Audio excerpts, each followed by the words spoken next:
Assalamualaikum warahmatullahi wabarakatuh. Perkenalkan, nama saya Indari, NPM 719212886. Saya dari kelas Manajemen Koperasi dan UMKM 2018F. Hari ini saya akan membahas materi tentang pengukuran kinerja dan pengawasan koperasi. Apa itu kinerja? Kinerja adalah sebuah kata dalam bahasa Indonesia dari kata dasar kerja yang menerjemahkan kata dari bahasa asing prestasi. Bisa pula berarti hasil kerja. Kinerja dalam organisasi merupakan jawaban dari berhasil atau tidaknya tujuan organisasi yang telah ditetapkan. Para atasan atau manajer sering tidak memperhatikan kecuali sudah sangat buruk atau segala sesuatu jadi serba salah. Pengukuran kinerja.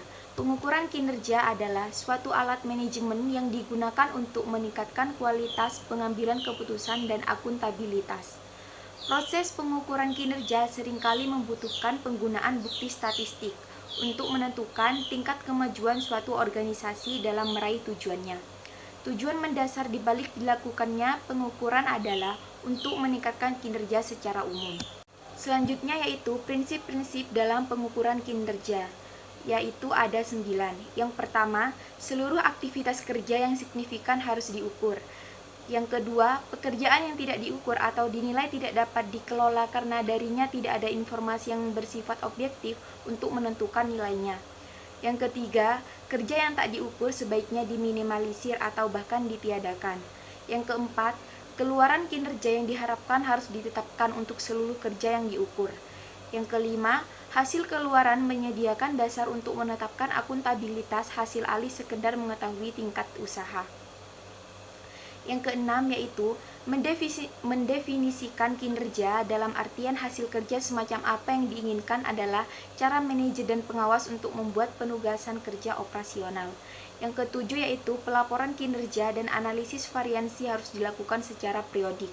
Yang kedelapan, pelaporan yang kerap kemungkinan adanya tindakan korektif yang segera dan tepat waktu.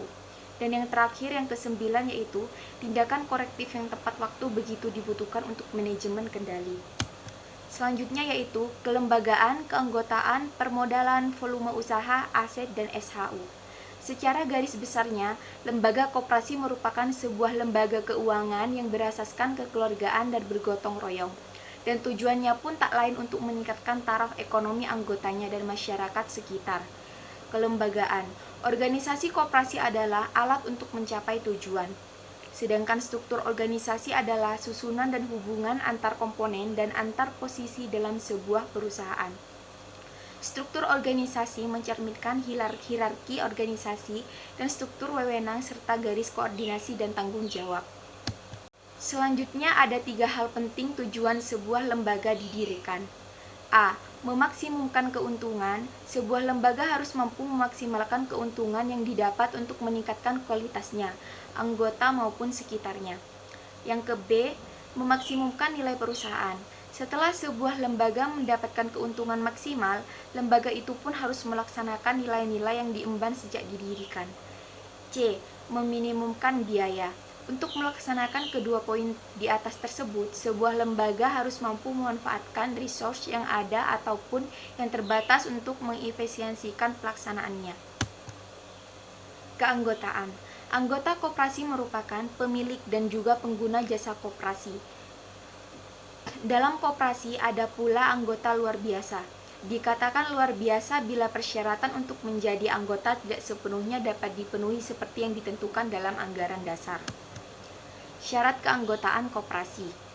Yang pertama, setiap warga negara Indonesia yang mampu melakukan tindakan hukum atau badan hukum koperasi yang memenuhi persyaratan. Yang kedua, menerima landasan dan asas koperasi. Yang ketiga, bersedia melakukan kewajiban-kewajiban dan hak-haknya sebagai anggota. Volume usaha. Volume usaha merupakan total nilai penjualan atau penerimaan dari barang dan jasa pada suatu periode atau tahun buku yang bersangkutan. Dengan demikian, volume usaha koperasi adalah akumulasi nilai penerimaan barang dan jasa sejak awal tahun buku sampai akhir tahun buku. Aktivitas ekonomi koperasi pada hakikatnya dapat dilihat dari besarnya volume usaha koperasi tersebut. Kegiatan atau usaha yang dilakukan oleh koperasi bisa memberikan manfaat yang sebesar-besarnya, terutama bagi anggota koperasi dan masyarakat pada umumnya. Permodalan. Modal jangka panjang diperlukan untuk penyediaan fasilitas fisik bagi koperasi, seperti untuk pembelian tanah, gedung, mesin-mesin, dan kendaraan-kendaraan yang diperlukan oleh koperasi. Sedangkan modal jangka pendek diperlukan oleh koperasi untuk membiayai kegiatan operasional koperasi, seperti gaji, pembelian bahan baku, pembayaran pajak dan asuransi, biaya penelitian, dan lain sebagainya. Selanjutnya, aset. Sebagai penggerak ekonomi rakyat dan bagaimana soko guru perekonomian nasional, koperasi sering mendapat hubungan dari berbagai pihak dalam bentuk bantuan ataupun sumbangan barang modal untuk menjalankan usahanya. Barang modal tersebut dapat diakui sebagai aset tetap milik koperasi walaupun aset tetap tersebut tidak dapat dijual untuk menutup risiko kerugian. Dalam aset tetap tersebut tidak dapat menutup risiko kerugian sebagaimana dipersyaratkan oleh penyumbangnya atau ditetapkan dalam perjanjian akta penerimaan sumbangan, maka aset tetap tersebut dikelompokkan dalam aset lain-lain. Sifat pembatasan aset tetap disajikan dalam catatan laporan keuangan. Aset-aset yang dikelola koperasi bukan pemilik koperasi, tidak diakui sebagai aset dan harus dijelaskan dalam catatan atas laporan keuangan. Rapat anggota koperasi dapat menetapkan pengumpulan dana tertentu dari anggota yang digunakan untuk tujuan khusus sesuai kepentingan anggota. Dana tersebut merupakan milik anggota yang mengelolanya dikuasakan kepada koperasi, misalnya dana pemeliharaan jalan dan peremajaan kebun pada koperasi perkebunan kelapa sawit. Dana tersebut tidak diakui sebagai aset koperasi. Namun, sebagai pengelola koperasi harus membuat pertanggungjawaban tersendiri, dan keberadaan dana tersebut harus dijelaskan dalam catatan atas laporan keuangan. Selanjutnya, SHU atau sisa hasil usaha. Istilah sisa hasil usaha atau SHU dalam organisasi badan usaha koperasi dapat dipandang dari dua sisi. Dari sisi pertama, SHU ditentukan dari cara penghitungannya, yaitu seperti yang disebut di dalam pasal 45 ayat 1 Undang-Undang Perkoperasian, sehingga SHU adalah merupakan laba atau keuntungan yang diperoleh dari menjalankan usaha sebagaimana layaknya sebuah perusahaan, bukan koperasi. Dari sisi kedua, yaitu sebagai badan usaha yang mempunyai karakteristik dan nilai-nilai tersendiri, maka sebutan sisa hasil usaha merupakan makna yang berbeda dengan keuntungan atau laba dari badan usaha bukan koperasi. Bentuk kontribusi anggota terhadap kebutuhan pembiayaan koperasi terdiri dari: yang pertama, partisipasi bruto, merupakan partisipasi anggota terhadap seluruh biaya yang dikeluarkan oleh koperasi dalam rangka pemberian pelayanan-pelayanan. Partisipasi bruto dihitung dari harga pelayanan yang diterima atau dibayar oleh anggota.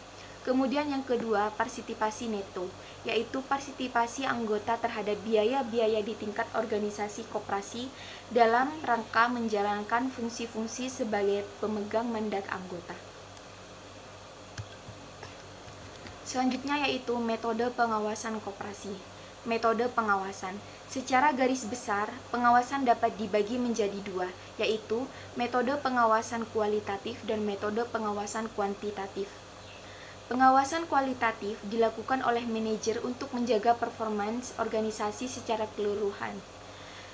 keseluruhan, sikap serta performance karyawan. Metode pengawasan kuantitatif dilakukan dengan menggunakan data. Biasanya digunakan untuk mengawasi kuantitas maupun kualitas produk. Ada beberapa cara yang biasa digunakan untuk mengadakan pengawasan kuantitatif, antara lain dengan menggunakan anggaran, mengadakan auditing, analisis break-even, analisis rasio, dan sebagainya. Sekian yang dapat saya sampaikan, kurang lebihnya saya mohon maaf. Wassalamualaikum warahmatullahi wabarakatuh.